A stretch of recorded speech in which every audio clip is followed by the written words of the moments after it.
Hello, my name is Mitchell T. Palmer. You know my name. And welcome to Beyond Barbering Podcast. Today, I'm going to talk with a friend of mine, longtime friend, longtime customer, who I met because of the barbershop, but not because he was a barbershop customer. And it is the founder of Slade Made Fitness, Slade Nevarez. Slade, how are you today? Doing well. How are you? Good. This groovy little tune is going to end here in just a minute, but in the meantime, it won't end anytime soon. So I think I think what we do is we just talk for a minute while that's fine. While we wait for it to end. Okay. Or maybe I just say, hey, Slade, I got right over here. I've got some questions for you. So how about we dive right in? Yeah. Welcome. Thanks for being on the inaugural, the maiden voyage, if you will. Yeah. Thanks for having me. I appreciate all the setup and everything. This is what we do. No, Slade, I've known Slade for years now. It's got to be 12, 15 years I've known you. Mm-hmm. And that music isn't quitting fast enough. So, the Ineptitude Podcast. This will be the end of the song. So, Perfect. First of all, I do want to ask you, who are you? Introduce yourself. Okay. I'm going to unapologetically take a drink right now. That's... Let's see. I am a compassionate human being that enjoys helping people who happens to do personal training as my profession. Okay, and the name of your company, it's down there in the corner. Slade Made Fitness. Right, and you told me earlier you didn't want that shit to stay there the whole time you were talking, so I moved it. But Slade, so the question that leads me to is, how did you get into personal fitness training and teaching other people? And I would point out that if you don't mention the thing you were doing when you decided that wasn't the thing you should do, instead you should do the thing you're doing now, doesn't come up. Because Slade went to barber school for a short while before doing what he does now. But, sure. How'd you start? So I'll go from the very beginning. So I was actually a chubby kid growing up. Got picked on, all that good stuff, and didn't really like fitness. I mean, I had fitness classes in school, and I think I did enjoy them. I just didn't know it at the time. I was so fat and out of shape that's why I didn't like them. You're just huffing and puffing, and you got coaches yelling at you and stuff, and it's not enjoyable. When you have to climb the rope and stuff like that. And then I got into rugby, and I back then believed in you could eat whatever you wanted and just work out hard enough, because that's what people told me. So and I was just not true. No, you can't outwork a bad diet. Oh, despite what many people will tell you, and yeah, you'll have some professional athletes or Olympians or whatever, and you'll see, oh my gosh, they're eating pizza or they're having candy or whatever. You can incorporate some of that stuff, but for the most part, that's once you know what you're doing. All right, I see. There's a time and a place for it, but back then I was eating like 3 to 4 square meals of fast food. And then I would lift once or twice a day. I'd work out twice a day, because that's the other thing. Everybody, even back then, and this was probably like a decade ago, but we just have this mentality of like, no days off, grind all day, don't sleep is for the weak, sleep, blah, blah, just all this crap that is actually really harmful to your fitness goals. And so, but that's why it's helped me as a personal trainer, because I've already gone through the ringer of all the fitness industry tropes that are just perpetuated crap to get you to buy their products.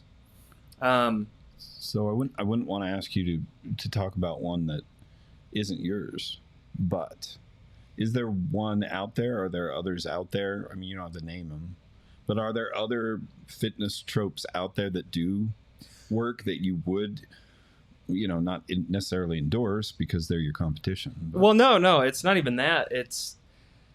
I guess I'll put it this way. A lot of it, I don't want to be contradictory. A lot of it works if you work it. Because like I've tried multiple different diets which, by the way, let's just get this straight.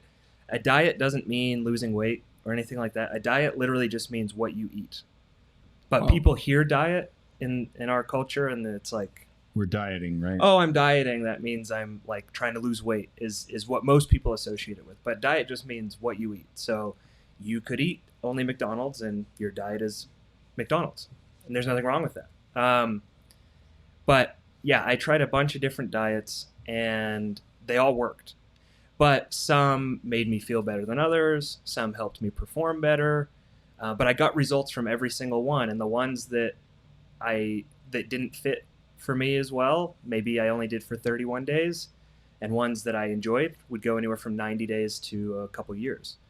So the good part about trying a bunch of different diets is you take a little piece from each one, and then you have an amalgamation of what you enjoy, the foods that you like, maybe the way it's prepared, maybe if you're into intermittent fasting or whatever it is, and that would be more for whatever your schedule is. But you find each part that pertains to your life, and then you put it together, and then that's what you follow. So it becomes your own unique diet. But that can work. That can actually make enough of a difference that it will. Yeah, because the best diet is one that you can stick to.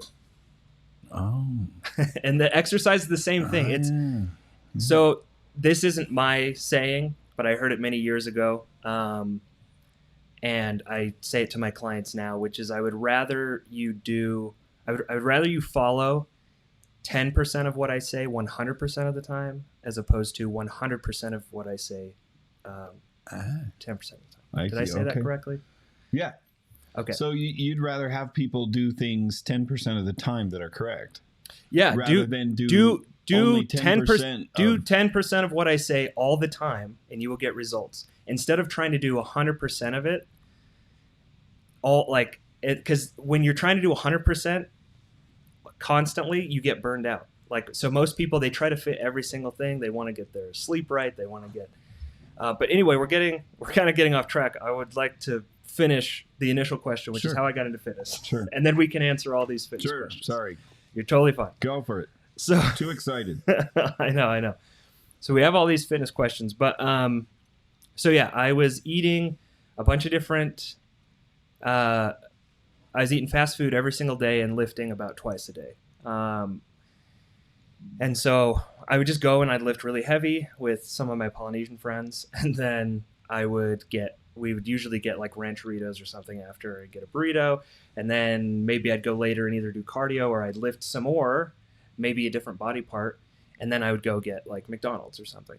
So I was eating probably 4,000-ish calories a day and just lifting. And sure, I was putting on muscle and getting stronger, but I was also putting on a lot of fat. So it got to the point where I was playing rugby at the time, and I was kind of small for my position. So I was trying to put weight on. And so I got up to 205 pounds, and I'm a 5'9" frame. I don't know what my body fat was at that time because I hadn't ever tested that, but I know it was not good. And so I get to 205. I'm playing rugby, whatever. And then I was actually playing in a tournament in Las Vegas, and me and one of the other people a guy on the other team was kind of messing with one of my teammates. And so we were jawing back and forth at each other. And as he was coming towards me, we just kept talking. And then his brother came in and blindsided me with 2 right hooks. Oh. And sucker punch. Yeah. And then they both were just attacking me, and it broke my jaw. And so that is kind of what set the motion for everything. Is my jaw was broken, didn't know it at the time. I went to the dentist, and he glued these 3 teeth together because one of them kind of shifted from the punch. And then I was brushing my teeth, and I was brushing my molars, and there was pain. And so it was maybe a week later after he glued the teeth, and I called my dentist. I'm like, hey, my molars are hurting when I brush my teeth. Is that normal? Is that just is that going to go away? And he was like, yeah, that's not, you shouldn't. He's like, come back in. Let's do some. So they had already taken x-rays of the teeth. He's like, let's x-ray lower. So they had me come back into the dental office, and they moved the x-ray machine down a little bit, and they x-rayed my jaw. And they found 2 breaks right here. So 2 fractures. So, yeah, just glue your teeth together, send you on your way. Hey, sounds really thorough. No, we'll get the name of this dentist after we're done. You actually should. He saved my teeth. He saved me. Oh, yeah. Yeah, because initially I went to a dentist in Las Vegas because I was there for the weekend for that tournament. It happened right as we arrived. And the dentist there, not only, so he took x-rays and immediately he's like, oh yeah, we got to take your teeth out. We're going to have to rip your teeth out. You're going to have to get a molding for your teeth. You're going to wear dentures basically. And not only that, he was going to take them out on the wrong side. So he was going to take the wrong teeth, give me dentures. He's pricing it out. He's like, it's going to be this, like, you know, however much, $5,000, whatever it was. And I'm sitting there like, okay, I can't afford any of this. Also, like, what? And then luckily, my mom, she was like, I called our dentist back here in Utah. He says, do not get any surgery. Don't do anything until you see him. So I was like, okay. So that was the Vegas dentist wants to rip my teeth out and put a molding or whatever in there and dentures. And then, so I get back and then, yeah, like if it weren't for me listening to that, I could have had a completely botched, terrible surgery and spent a bunch of money. Probably would have been a lawsuit in there, especially if you're doing the wrong side of my mouth. For sure. But anyway, so the reason that all ties together is that they give 2 options. So you can still get your jaw wired shut, or you can get some titanium put in there. So I had the titanium put in there. The benefit of that is it's like a 1 week quicker recovery time, 1 to 2 weeks. But also you don't have to get the wiring shut. The reason that's dangerous is they were like, if you get your jaw wired shut, keep some pliers next to you, because if you get sick or something, or if you choke on something, you know, while you're sucking through a straw and you vomit, you will suffocate on your own vomit. So have pliers nearby to cut your own wires just open. Randomly, hey, have a pair of lineman pliers. Just maybe wire cutters. Which I'm glad they told me, but those were the options. So it was like you can either get your jaw wired the old school way, or this new way back then. Now I'm sure it's probably standard. And did the titanium give you like X-Men powers? That's not. It did not, and it doesn't go off at the airport or anything like that. It looks like I have a piece of bike chain I really right here. Was being a smartass, but now you've actually brought something up that matters, right? Relevant. Yeah. This could also be called the Smartass Podcast, Slade, just in case you weren't clear. And before we get back, I just want to say again, we're talking to Slade Nevarez of Slade Made Fitness. So tell me a little bit more. Oh shit. There, let's see. Are we still? Yeah, we're good. I almost ended the recording. We'll cut that out later. But tell me a little bit more about what happened after this then. Well, so I wasn't able to eat solids for about a month and a half, 2 months, somewhere around there. So I was down in the dumps. I was feeling sorry for myself. And all I was having was, because I was in so much pain, I just wasn't hungry. So I was having a gallon of water a day and like either one container of Jell-O, or a snack pack, pudding pack, sometimes 2 of them. So like nothing, couple hundred calories. Right. And I just did that for that whole time. So I went from 205 pounds down to 170. But I lost a lot of the muscle that I had gained. And so then I was kind of like skinny fat. And I remember I'm sitting there feeling sorry for myself. And for whatever reason, I just had this epiphany of like a kind of a crossroads or fork in the road. It's like, you have an option. You can go back to doing what you've done your whole life. You were a chubby kid growing up. You ate whatever you wanted. And you tried some dieting here and there, but failed every time. Could never make it past 2 weeks. I would only eat salads because I thought just chicken and salad, that's all you can eat. And then, or you can actually educate yourself. And this is like we only saw 170 once and we passed it. this is a second chance at 170. And not that it's about the scale weight, but it was just kind of like, now's your moment. You can learn from this and get better or not. So then I was like, you know what? No, I don't want to get big again. I'm sick of being, made fun of for that. So I started looking into nutrition, and then that was kind of how my path on that started. But I still, even at that point, I was 21, 22. I still had no thoughts of becoming a trainer. But as I continued that path and improved my nutrition, learned a little bit more, was drinking a lot of water every day, exercising consistently, all that good stuff. People at my work were like asking, what are you doing? What are you doing? You look good. What are you doing? Which was so foreign to me, because when you hear you're fat and ugly your entire life. Yeah, sure. And then now people are like, you look good. Now you're like getting compliments, and you're like, you don't believe it. And really? Oh yeah. It took me years to believe that. I was getting compliments at 21, 22. And it took me until about 26, 27 years old before I believed it. Because you have to decondition 20 years of being told you're fucking a fat and ugly. That you're a colossal fat ass. So, and were people that you said you were playing rugby? Yeah. Were people who were on the rugby team, were they also giving you shit about being the fat No, kid? they actually, so that's what's funny. It all depends on what world you're in, like whoever you're around. So all the rugby guys were way bigger than me and still are. So they just always told me how small I was. So that for them, it was like you're chicken legs, skinny legs, you're small, you're tiny, you need to get bigger. So either way you're getting shit on. It's just what shit sandwich do you want to eat? So really you were hanging out with these rugby guys because they tease you for being small.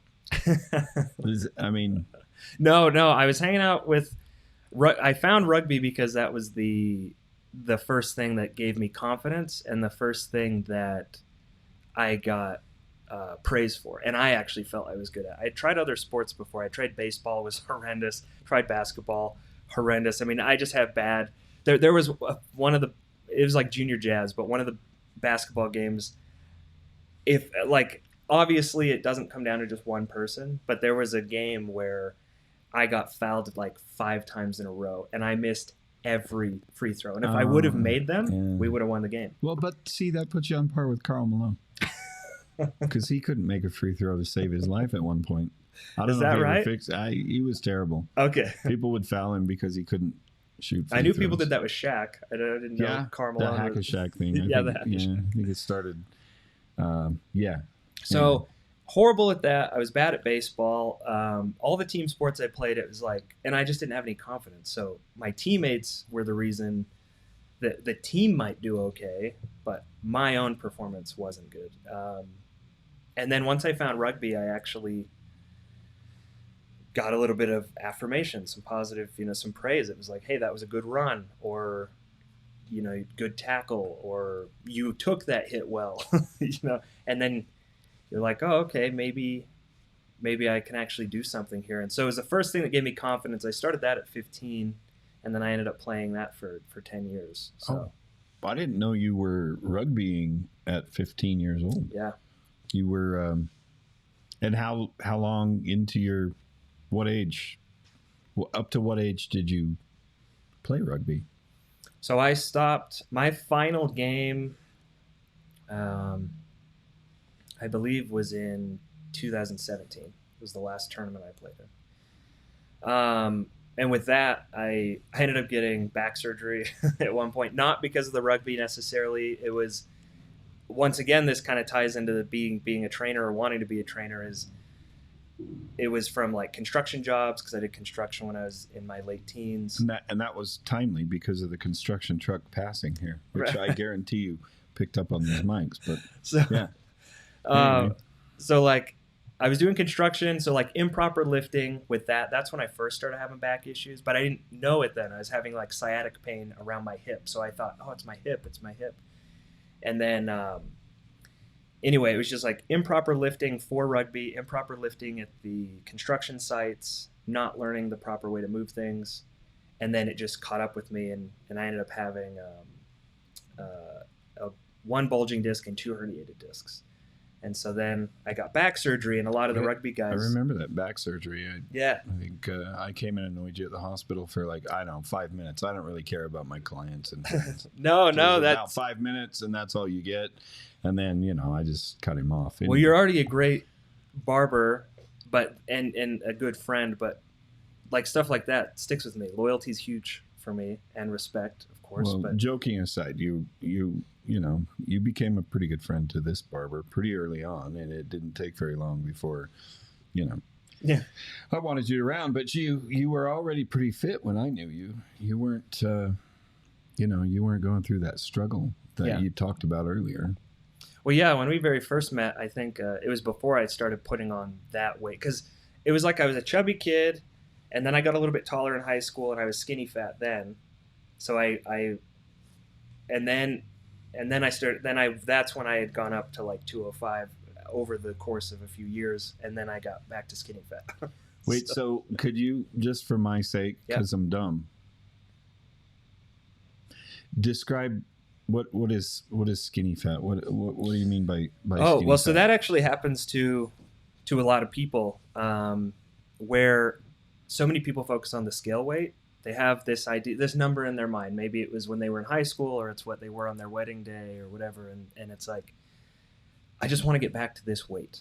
But they're not thinking about body composition, like muscle to fat ratio. That's what matters. It's not the scale weight. That's why you can see photo, like you'll see them on Instagram and stuff. There will be a girl that's like before and after, and both will say 135 pounds. And one of them, she was like super skinny, and she looked okay, like didn't look bad or anything. But then you see one where she has like a little bit more muscle, and she looks really good and healthy, and same weight. So it's like, what? So 135 pounds, they're not all the same necessarily. Like you still weigh the same, but. Well, you've told me in recent years, while I've been trying to, you know, lose some of that belly fat and whatnot, that I set a weight goal, you know, I want to be around 190, 195 pounds. And you're like, yeah, but do you want to be 195 pounds, or do you want to be a 200-pound beast, right? Yeah. And obviously, yeah, I'd rather be a 200-pound monster that's in good shape without the fat belly that I've got. Because you don't necessarily have to go to a super low scale weight. So what happens is people will pick this scale weight that they want, and then they'll lose 30 pounds, 40 pounds, but they go into too big of a caloric deficit. And then they lose a bunch of muscle they'll lose some fat, but they lose a lot of muscle too. So then they finally hit their scale weight. Let's say it's 195. But then they don't look in the mirror how they thought they would. They're like, oh, well, now I need to be 180. And it's like, I've actually experienced that a little bit, you know, in the last couple of years. Yeah. You know, working a little bit on, you know, push-ups, sit-ups, a few different lifts and stuff like that, and the belly doesn't go away. So I have, you know, better looking shoulders when I look at myself. My arms are developing a little bit back into something a little younger Mitch looked like, but I still have, you know, from profile, it's like you come down and then there's that belly, you know. I don't know what shape, that letter B, a lowercase b. I don't want to be a lowercase b anymore. No.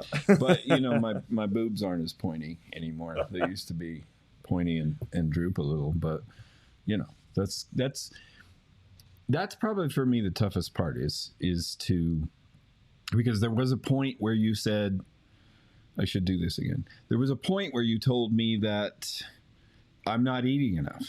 Yeah. But I probably am jumping around a little bit. But we can go into that too, but the main point is, like, right now I weigh 172.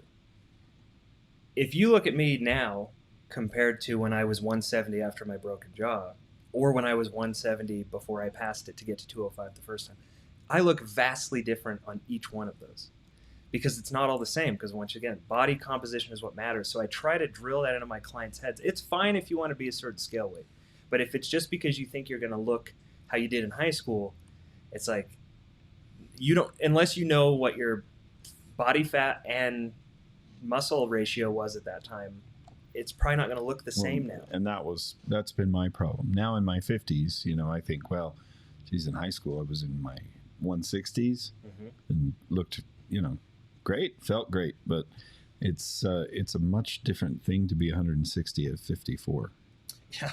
Yeah. Well, so then what happens is, like I said, people will they'll go into too large of a caloric deficit. They'll do some diet where it's, I don't know, 1,700 calories or something. And then they lose a ton of muscle with it. And then they hit their scale weight. And then you're mostly, your body fat's higher than you thought it would be if you were to actually get it tested. And then that's when you get that skinny fat look, where maybe you look great in a t-shirt. And I'm not trying to shame anybody. Like, for some people, skinny fat, like they'll see a photo of somebody that's skinny fat, or they'll see photos of me when I was skinny fat, and they go, I would die to look like that. And it's like, I get it. We all have our own. We've been hearing for years now the dad bod phrase, right? Is that anything like what you're describing as skinny fat? When it comes to the dad bod thing, you also have to get there's a lot of people that claim what a dad bod is these days, and it's like, it's wild. Depends on who you talk to then. It depends on the person you're talking to, because some people think a dad bod is like you have a beer gut, but you have like pretty toned arms. And then other people, you'll see like a photo, like, Jason Momoa from the Aquaman stuff. Well, he's been in a bunch of other things, but after the filming of Aquaman, I believe, he had, he wasn't doing his diet or whatever. He's vacationing, and he still looked good, but he just wasn't as lean in the midsection. And people were like, "Oh my gosh, he's got a dad bod," and it's like, that's a dad bod. If that's a dad bod, you know how many people, I would love to look like that. If that's a dad bod, then it's just wild, because it's like, that's not the dad bod that I remember. And most dads don't look like fucking Jason Momoa. For sure. So like, whose dad are you talking about? My redheaded, pasty skinned dad didn't ever look like Jason Momoa.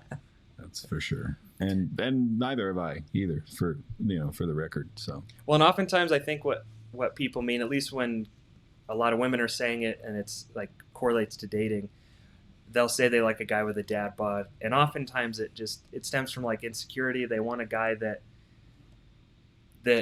is kind of toned and has some muscle, but also looks like he's going to be able to be fun and have a good time. Like, I've ran into that with dating, where they don't like how restrictive or strict you can be when you're doing your nutrition. It's like, I want to be able to eat popcorn with you every single night, or I want to have dessert with you every night and eat candy while we watch a movie. And it's like, well, I'll incorporate some of that, but I'm not going to eat candy every single day. And then there's some contention there. But so I think in their mind, it represents somebody who can be a little bit more relaxed, have fun, but also be somewhat fit, so they're strong and can, Is there a way that you can do that every day? Eat candy every day, popcorn every day, or sweets? Yeah. Or is that possible and still have something that's not skinny fat or dad bod? Yes. No, it's definitely possible. But you do have to. It depends on what body fat percentage you're wanting to get to, or a certain aesthetic that you're looking for. Okay. There is a certain point where you're gonna just not be able to get away with having that much stuff. So if you were to come out with a definition of the ideal, right? Would you focus on body fat, scale weight?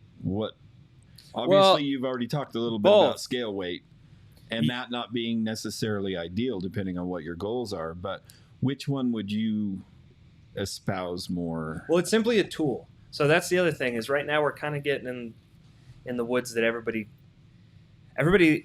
with a lot of things, but especially in fitness, they want like black and white answers or absolutes, and there really aren't very many absolutes in fitness. Not just because everybody's so different, but it's also everybody's goal is going to be different, and the scale is simply a tool. So you don't just say, so I never use a hammer. It's like, well, no, sometimes you're going to use a hammer. So is the screwdriver better? It's like, for different, right? You want to have a tool shed of many tools, and they all have their function and their purpose. Sure. So, I've used a screwdriver as a hammer, by the way. I have as well. I haven't found a way to use a hammer as a screwdriver, but I have. A screwdriver actually sounds pretty good right now. Oh yeah, the drink. Yeah. So I think you also have to look at what you do as a hobby, or what your career path is. So if somebody wants to do like physique competitions, bodybuilding competitions, if you're doing wrestling or mixed martial arts or something, then you need to know what your scale weight is, because there's weight classes. But Sure. if you don't have a weight class that you need to hit, who gives a shit what your scale weight is? You know? I asked that question, obviously, because it's kind of a gotcha, you know, because you've told me this already. Right. But it was kind of, it changed the way I was looking at, you know, now I'm in my mid-50s and wanting to be healthier. But, you know, there's always that part of me that wants to look good. Yeah. And still also be strong. I don't want to see myself deteriorate in you know, physical ability. And that's coming fast enough without, you know, without any exercise. So, yes. And it'll come, I'm sure, anyway. You know, I've noticed one thing, and that is that things are tougher. Mm-hmm. The older you get, there is something to that, even though all these old men used to, you know, piss me off when they'd say, you're just a kid still, you know, you have no idea. And, you know, on that note, there are still older men than me now that will tell me, you're just a kid, don't worry about it. You're going to get that at every... no idea what's going to happen next, and wait till you see the next chapter, right? At every age range, you're going to have people that tell you that. And there's actually a lot that you can do to mitigate a lot of these things. Of course, father time will beat all of us, but once again, there's a lot of preparation you can do early on. You know, one thing I want to get across is establishing your maintenance calories. That's one of the biggest things, because I hear so many excuses, whether people are talking about diabetes, or whether they're talking about their birth control medication, or whether they're talking about some other medication they take, or some other, you know, my thyroid, my this, my that. So the calories doesn't work. They'll say stuff like that. And it's like, no, that's simply not true. Now, let's say you didn't have those issues, a thyroid issue or a medication that's impacting your metabolic health. All that means, everybody still has a caloric amount that their body's burning, and it fluctuates. It's not a set number. It's no not two people have a similar, I mean, it can be similar, but it can be similar, but for everyone. It's different, and it's always going to fluctuate. This is why these diets with hey, you need to eat this number of calories every day aren't something you would espouse. Well, no. So once you figure out what your maintenance calories are, but you have to do the work to figure that out. Yes, is your point. So right? the way, to find a diet on the internet, or to find a fad on the internet, to just find and just say, okay, I'm going to eat 1,800 calories a day, without any goals, without any details about who you are or what you look like already.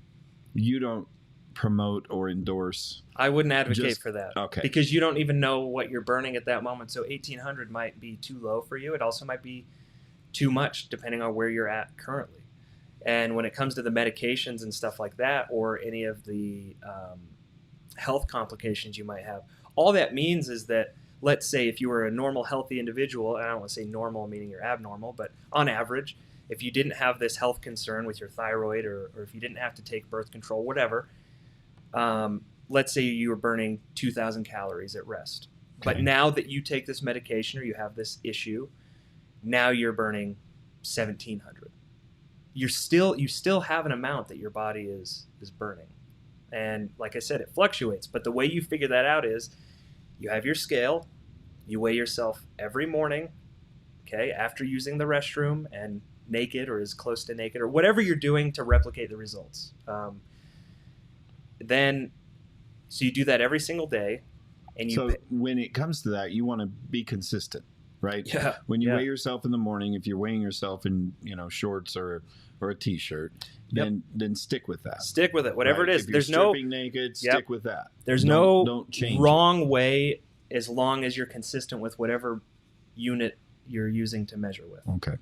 So whatever your measurement tool is, just be consistent with that. And that even starts the night before, because what you eat the night before is going to impact what you weigh the following morning, and how late you ate, and how much. Did you have Chinese food? Like for me, the amount of sodium in Chinese food, I will be significantly heavier the following day, and I'll be like puffy in my face or whatever. And it's just because my body's retaining water from the sodium and the extra carbohydrate. Because for 1 gram of carbohydrate, it holds about 3 to 4 grams of water.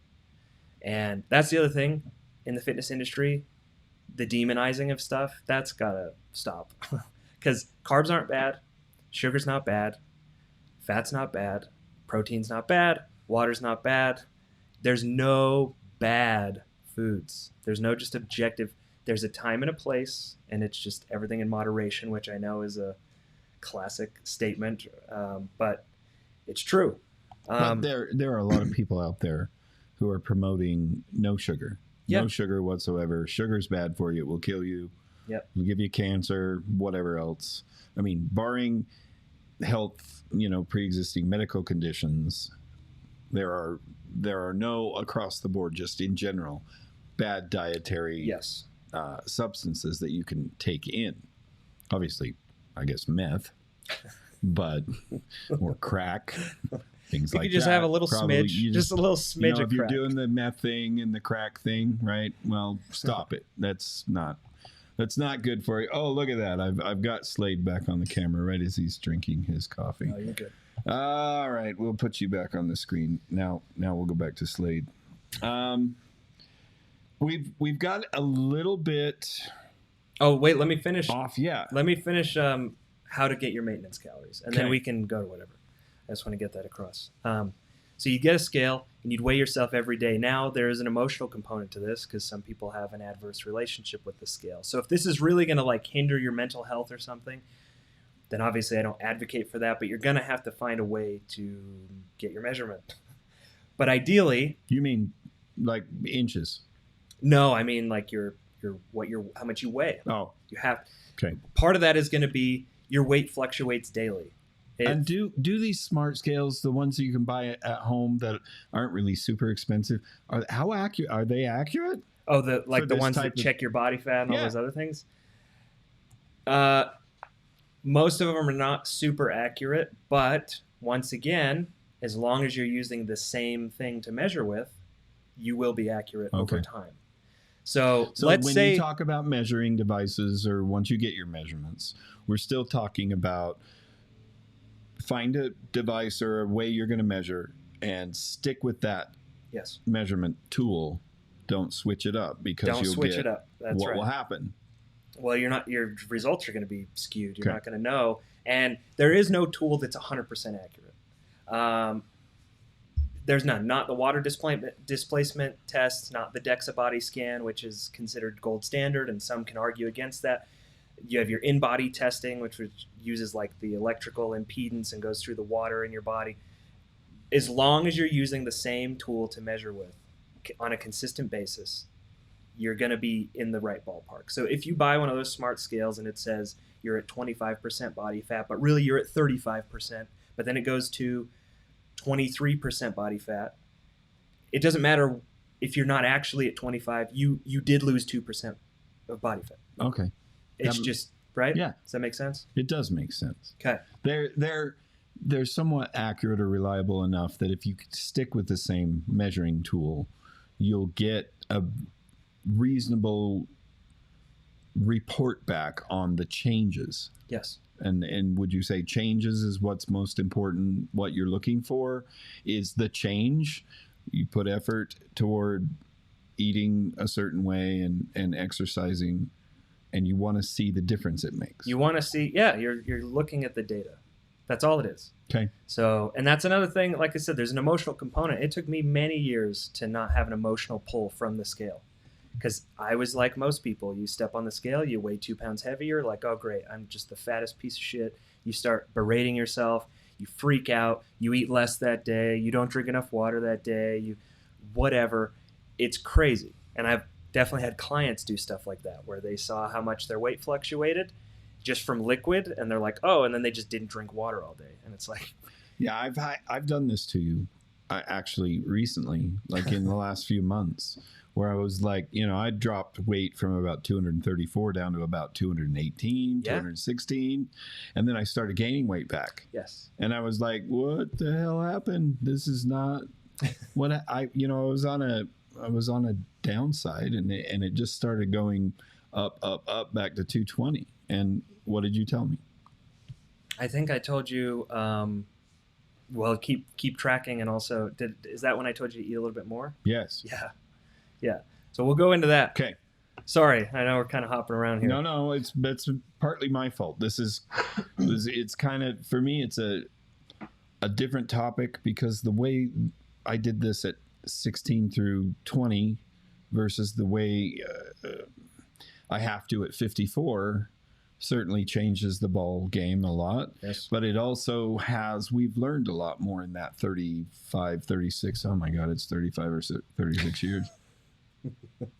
No more podcasts. We're done. I'm going to have to go hang myself now. Anyway, that's pretty, that varies quite a bit, right? Age makes a big difference. Age starts to make an impact for sure. But like I said, there's things to mitigate it. The thing that really sucks is people need to continue making money in the fitness industry. So you just have a lot of bad data out there. If you can even call it data. Like it hasn't been peer reviewed. And everybody's just trying to sell their gimmick, sell their thing. And it's really a lot simpler, but the reason it seems so confusing is because there's so much contradictory stuff out there, and it's frustrating. But this is why I do what I do, because I jumped through all those same stupid hoops that everybody else jumped through. I went through the same emotional roller coaster that everybody else did in my own way. I'm not saying it's the same. I'm just saying my own version of it. Yeah. I know. We can get people can get all butthurt if they want, but we're two guys talking, and this is our experience. Yeah. And if it's not your experience, no, I'm speaking for everyone in the world of all existence. Exactly. 7 billion. If you deny this answer, you're wrong. You're wrong if you don't agree with me. And you're probably a bit of a fuckhead. So anyway, but okay, let's get back to how to establish your maintenance calories. Okay, so you weigh yourself every day, right? You get your scale. Whatever unit of measurement you're using. One, you want to do that because you want to see how much your weight fluctuates throughout the week and throughout the day. I've had times where I'll go up 6 pounds in a day. It's just water. It's not body fat, okay? So you don't have to freak out. You see the number, you freak out, you get the emotional response, then you binge because it's all over and oh my God. It's like, just stop. So you weigh yourself every day and then you just write down the number. And then you see by the end of 7 days what the average is. And then you do that again for another week.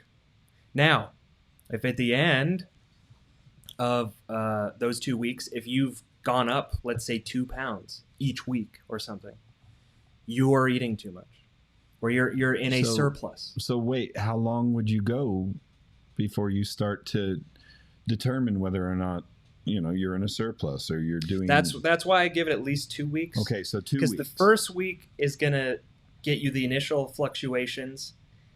And then the second week, you'll be able to see, okay, what's my metabolism doing? And it's like, so if you gain the 2 pounds the first week, we don't know exactly what that means.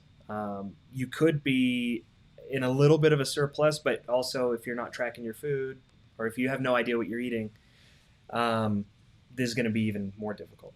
And it seems overwhelming, but I'll even simplify it more as far as you don't need to track all your food as far as every single macronutrient, meaning your protein, carb, and fat. The two most important things to track is your calories and your protein. Okay? So all of the studies they've done, as whether you were in a deficit or a surplus, trying to gain muscle, trying to lose fat, whatever, as long as calories and protein were equated for, you will get the results you're looking for. And am I jumping around too much for you if I say, I get, how do you go about tracking those things? I mean, how would you even do that? It's however is going to be the easiest for you. It's going to be a challenge in the very beginning, just like building any other habit. So people are going to get overwhelmed, but it's you can use different apps that are out there that are available. The one I use is the Carbon Diet app. The reason I like that is it's essentially a nutritionist in your pocket. So like MyFitnessPal is what I used for years before that because it's free. I think they charge now for some other stuff, but they have a free version, and I would use that. But the issue is it kind of touches on what you were talking about earlier. If you go just find a random plan online, MyFitnessPal wants to get results. So they automatically, when I put my height and weight and everything in, and my goal is weight loss, it just gave me a very low amount of calories. Too low. Knowing what I know now, it's too low. But back then, I didn't know any different. So it put me, like 1,500 calories or something. And I was like, cool. And then I lost a bunch of weight. And so it got results. But I also lost a lot of muscle in the process because it was such a low calorie amount. So what Carbon does is it was actually created by PhDs in nutrition, and it's Lane Norton's app, but it's him and these two other PhDs. And anyway, it has a coach that you check in with. So you're tracking your food and you're tracking your weight every day. You log it into the system, and then after 7 days, or you can adjust it to 10 days, 14 days, whenever you want. But ideally, you want to check in every 7 to 10 days. What was the name of that Carbon Diet app. And what it'll do is you check in with the coach, and then it makes adjustments for you just like a nutritionist would. And the cool thing is, depending on what diet you pick in there, whether, because it has an option for like ketogenic or low carb or balanced or whatever. They have different options in there. If you lose a bunch of water weight or like a significant amount of weight, it'll factor that in. So it might keep you at the calories for that 1 week. And then the next week, then it's going to gauge. So if you lose too much, it'll give you a calorie bump because it's showing, hey, you're losing a little too much. Now you're at risk of losing muscle. If it's going the opposite direction, you gain too much or whatever, then it'll give you calorie reduction. So what's cool is if you're consistent with your tracking and getting it has your calories, protein, carbs, fat, and they're all gray initially. But if you are on track or hit your numbers, they're green. So if your calories and protein are green, that means you're compliant. So after 7 days, I'm compliant. After about 2 or 3 weeks of doing this, the app knows your metabolism, which is great. It knows about where it's at, as long as you're consistent. So that's the whole purpose for the app, is to learn what happens to you when you do different things, when you eat different foods, and what amounts. And you begin to build a blueprint, so to speak. You get to find out what your metabolism's doing. And then what's great is, let's say you initially start out on maintenance because you just want to find out the data. So it doesn't matter which one you start on, but I would recommend starting at maintenance calories. And then after those 3 weeks, it'll know, okay, you want to maintain 180 pounds. And then you decide, I actually want to do a deficit. Well, it has your maintenance calories now. So when you go to a deficit, it'll put you at the right amount and not too big of a deficit. But let's say it accidentally does. It accidentally puts you at too big of a deficit. Well, after 1 or 2 weeks of being compliant again, it will adjust. Oh, you lost too much weight. We put you at too big of one. Give you a little bit extra calories. And it's been a game changer. I've been using it for the past 3 years now. And I know about nutrition and doing this for my clients, but it knows you even better than that. Like, it's crazy how much you can dial it in. And it helped me a ton because when I went on vacation, I was able to eat more than I initially thought that I could, because I had already established my maintenance calories. So what I did is I was in a deficit for a few weeks before my vacation. So I'm losing body fat, right? And then I know I'm going to go on vacation, so I switch from deficit to maintenance. So it gave me a calorie bump, so now I can kind of eat like an asshole when I'm on my vacation, and I can have dessert and drinks and whatever I want. Especially if you go to Vegas, they have that special burger joint down there where if you're not insulted, your burger's free. Yes, yeah. That's where you go to eat like an asshole. Right? I'm just here to point out coincidences, folks, just so that people understand. That's my job. Because what happens is, excuse me. What happens is somebody will want to get ready for their wedding or vacation, right? So they go into a huge deficit. Let's say like the MyFitnessPal did to me, it puts you at 1,500 calories. Well, what happens is your metabolism begins to slow down. Okay, that's what people refer to as the starvation mode. Is it slows down. It's a biological system for survival because you go, oh well, we don't know.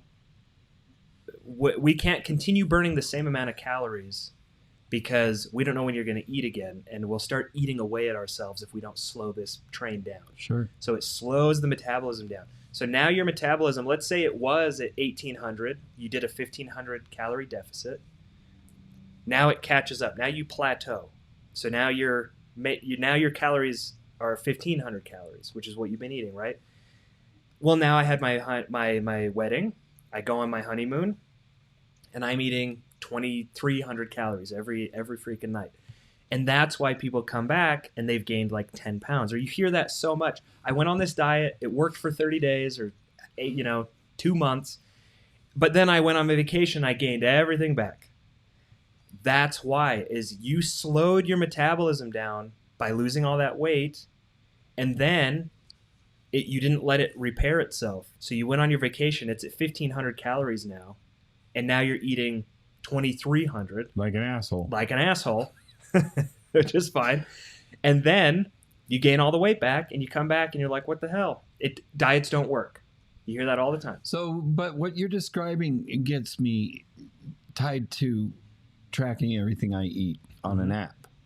Oh, yeah. And you say that's the way to live.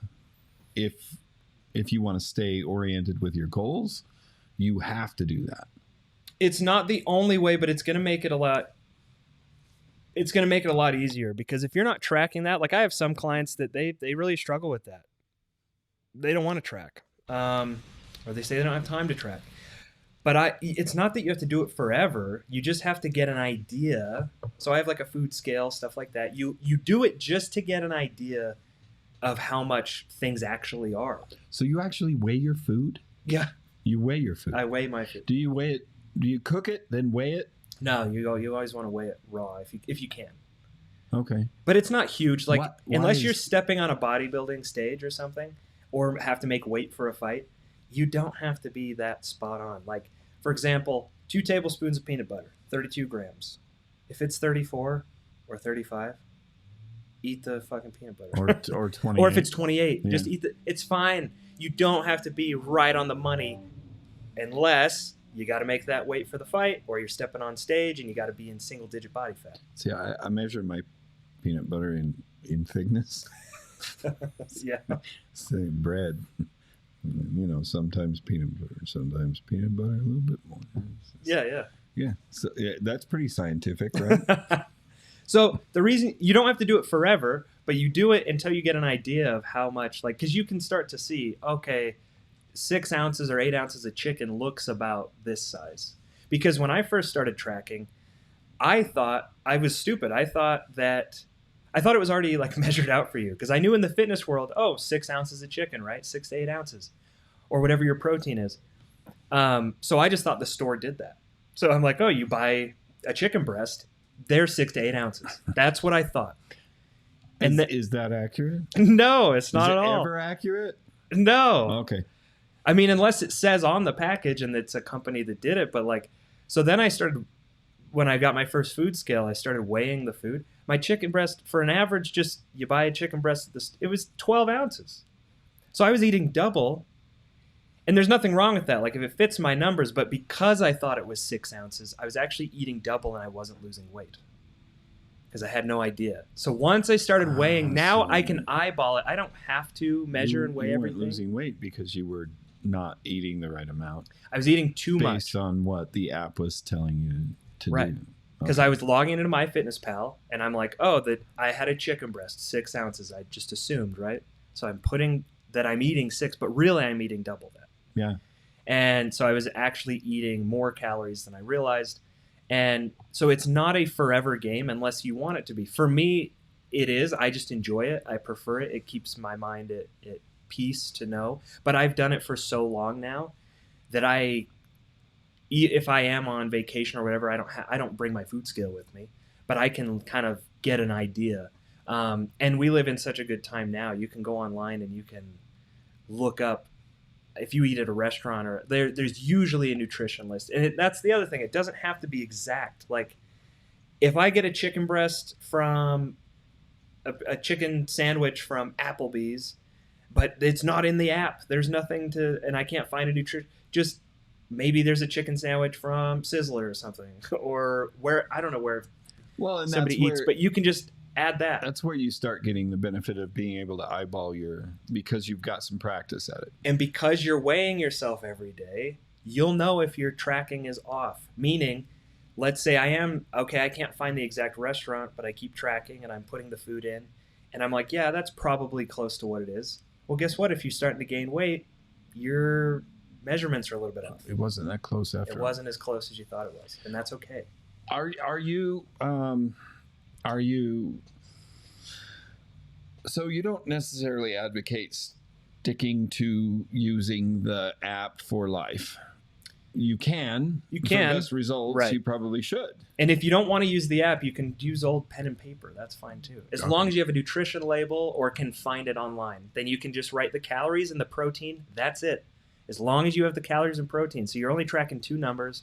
Everything you eat, put the calories and protein, and have it in the right spot. So literally the idea is, look, I ate this, I did this kind of exercise, and this was the result. The next day I did this, and, this is the result. And after a couple week period of time, you have an idea of, after doing this and doing that and eating a certain way, this kind of result came of it. So you can build a consistent framework, so to speak. And the reason you want to do it is you have to look at your trainer or nutritionist or whatever. They're kind of like your accountant.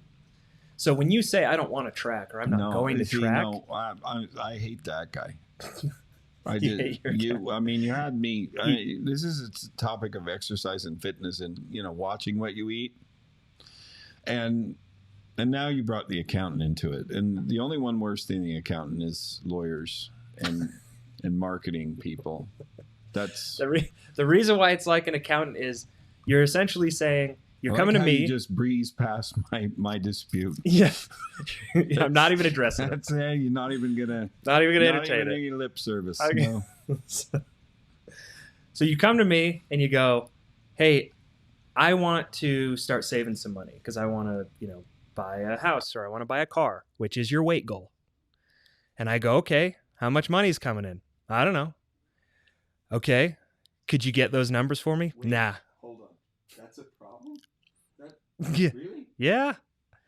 Then it's, okay, well, do you know how much you're spending? Nope.